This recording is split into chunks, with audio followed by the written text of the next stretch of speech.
and trustee for Ontario, so we know that he died intestate. In the estate of Cyril so-and-so, pensioner, deceased, all persons having claims, blah, blah, blah, who died in the city of Toronto, December 31st, 1990, please provide proof as of June 30th, 2014. What this tells us is this estate took 24 years to settle.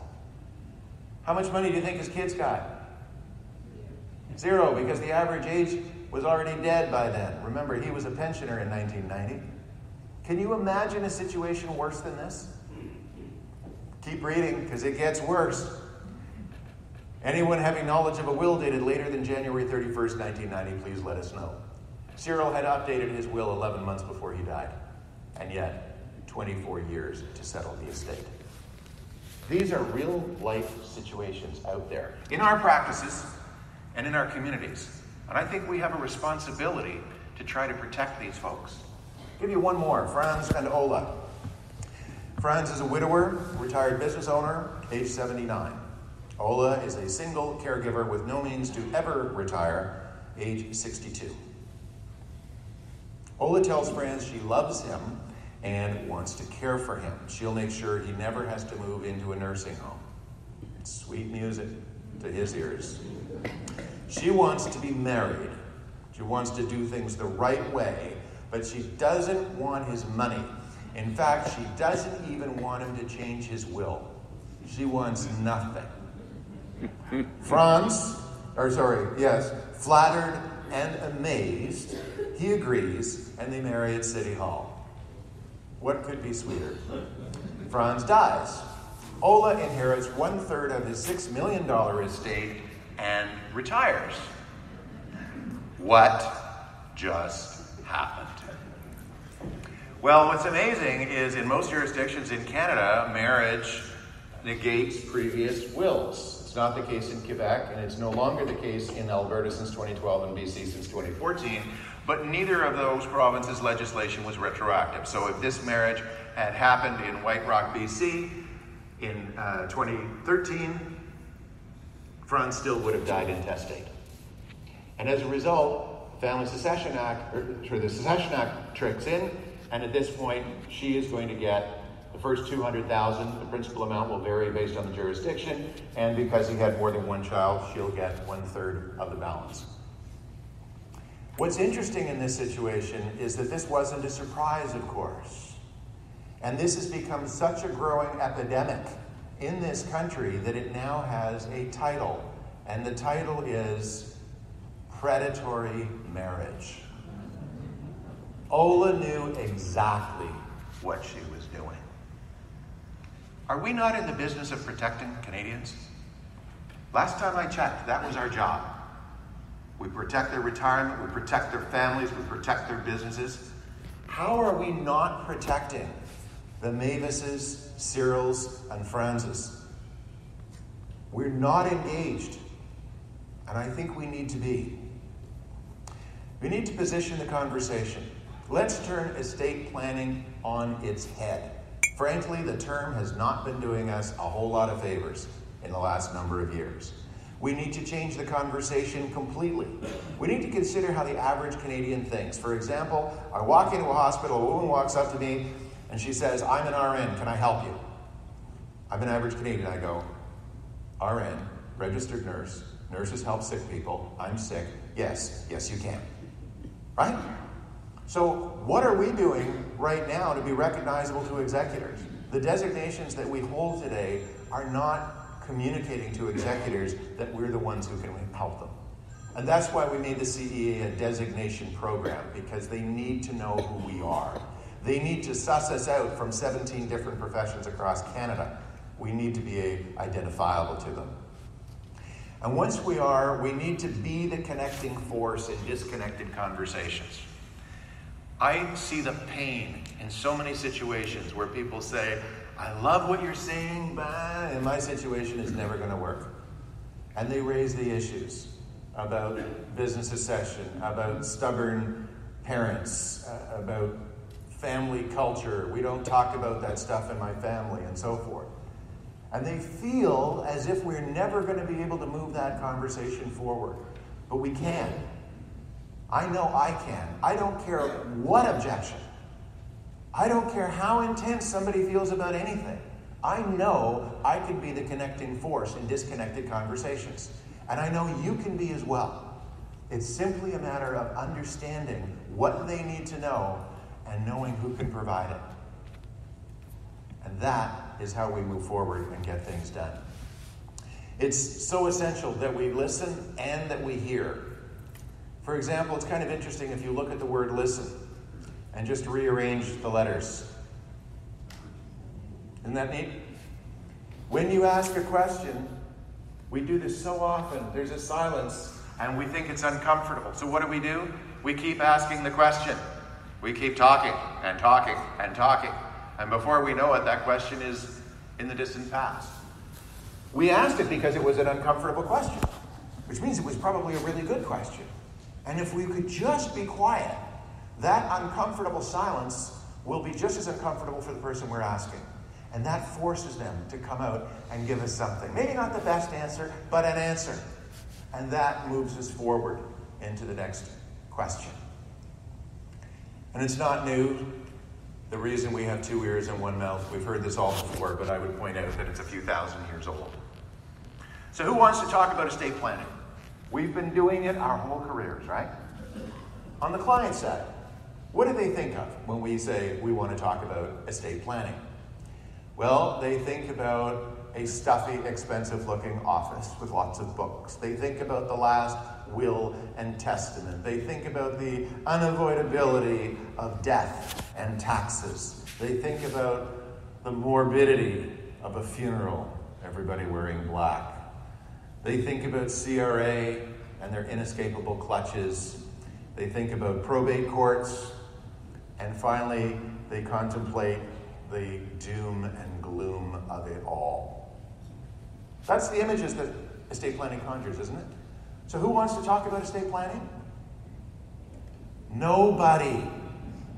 And yet we keep asking people to talk about it. We just have to change it a little bit. How about ensuring your estate is well prepared? We give out merit badges for being well prepared, right? Completely different.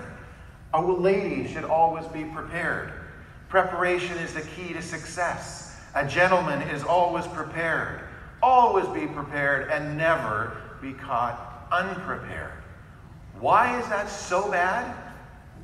Because think about the words that come to mind.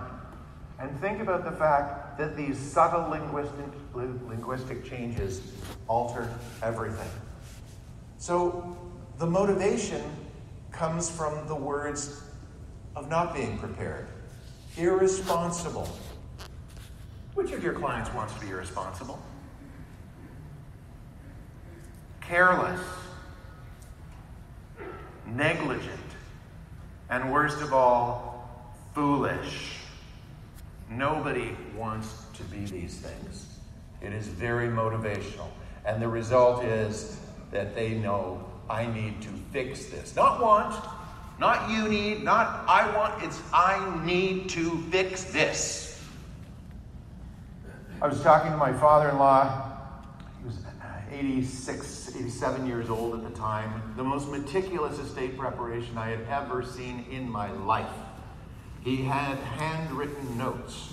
He knew what verses he wanted read at his funeral, what hymns sung by whom. It was unbelievable. And as soon as I pointed out a flaw in his estate preparation, it was kind of a big one, but he went ballistic. It was on a Saturday, and he couldn't contain himself that he wasn't going to be able to do anything about it until Monday. And I remember thinking, that unbelievable focus that this man had spent so many years preparing his estate, and now one flaw, and he was sick to his stomach that he couldn't fix it that day. That is motivation. I mentioned earlier about it sounded rather callous at the time, testators having a don't know, don't care attitude. This is Canadians' estate expectations. 43% haven't given it any thought. 13% believe they're going to leave nothing. 29% say less than $100,000, 15% more, and only 2% believe they're going to leave over $1 million. Can we hold questions to the end? Would that be all right? Curious what the flaw was. Oh, okay, very quickly. The flaw in his estate preparation was that one of his executors lives in the United States. Estates are trusts, and under trust law, the estate is governed for tax purposes based on the residence of the trustee, and as a result, his estate would have had to file tax returns with the IRS, and all of the beneficiaries in Canada would have had to file tax returns with the IRS to get the withholding taxes back. Easy fix, but pretty drastic mistake. So these things happen. So most testators believe they're either going to leave a small estate or no estate at all. Think about this. 85% either haven't thought about it or believe they're going to leave less than $100,000. How is that possible? Well, here's the reality. The average net home equity of Canadians 65 and up is $446,000. We know only 10% of Canadian homeowners intend to encroach in the equity in their home in retirement. So right there, I can tell you categorically 85% below $100,000 is absolutely impossible. It cannot be done.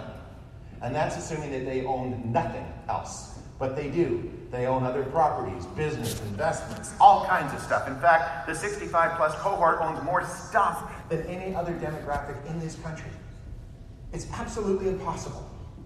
But it doesn't matter what's possible. What matters is their perception, because that's the reality. Their unrealistic expectations are a major part of why they're hesitant to engage in estate planning. It's like we're out there explaining the intricate differences between a Lexus and a BMW, but we're talking to people that don't even think they need a car. No wonder we're not having more success. Perception is everything, and their perceptions are ridiculously misaligned. Testator business owners are equally ill-prepared. There's this perception I find as I talk to financial advisors across Canada that the high net worth have teams of people that are going to make sure that everything is in great preparation and they're not going to miss anything, and they've got access to all of this great advice and so forth. And I can tell you nothing could be further from the truth.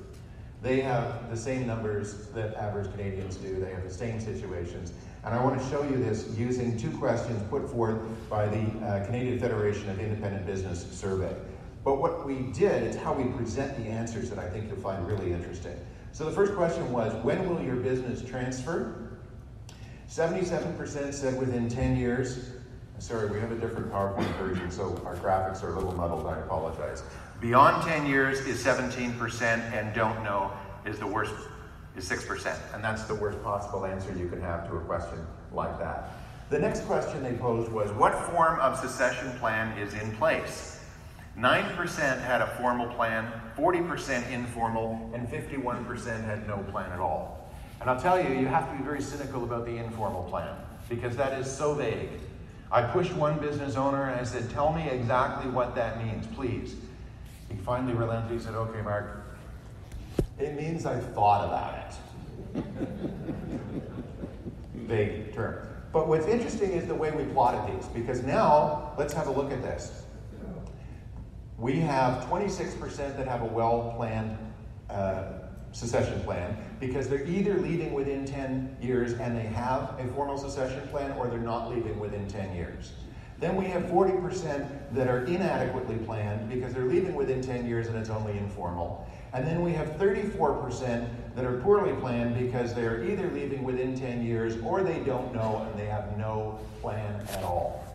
That's more than a third of Canadian businesses that are serious, have serious problems, and 75% that have major planning opportunities for us.